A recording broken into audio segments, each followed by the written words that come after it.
শোনো, এই গল্পটা শুধু পাখির নয়, আমাদের সবার গল্প। একদিন এক কাক হাঁটতে হাঁটতে মাটিতে পড়ে থাকা কিছু রঙিন ময়ূরের পালক দেখতে পেল। পালকগুলো রোদে ঝিলমিল করছিল, সবুজ, নীল, সোনালি। কাক পালকগুলো তুলে নিল, নিজের গায়ে লাগালো আর আয়নার মতো জলে তাকিয়ে ভাবল, ওহ, আমি তো একদম ময়ূরের মতো দেখতে। আজ থেকে আমি আর সাধারণ কাক নই।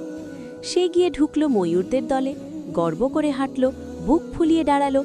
কিন্তু ময়ূররা একটু তাকিয়েই বুঝে গেল, এই পালক নকল, এই হাঁটা আমাদের মতো না। ময়ূররা তাকে তাড়িয়ে দিল। লজ্জায় মাথা নিচু করে কাক ফিরে গেল নিজের দলে। কিন্তু কাকেরাও বলল, তুমি তো আমাদের মতো আর নেই। কাক একা দাঁড়িয়ে রইল। তখন সে বুঝল, বাইরের সাজ বেশি দিন টেকে না। নিজের পরিচয় ছেড়ে দিলে কেউ আপন করে নেয় না। এই গল্পের শিক্ষা, নিজের মতো থাকাই সবচেয়ে সুন্দর। নকল নয়, নিজের পরিচয়েই গর্ব করো। তোমরা বলো তো, নিজেকে বদলাবে না নিজের মতো থাকবে?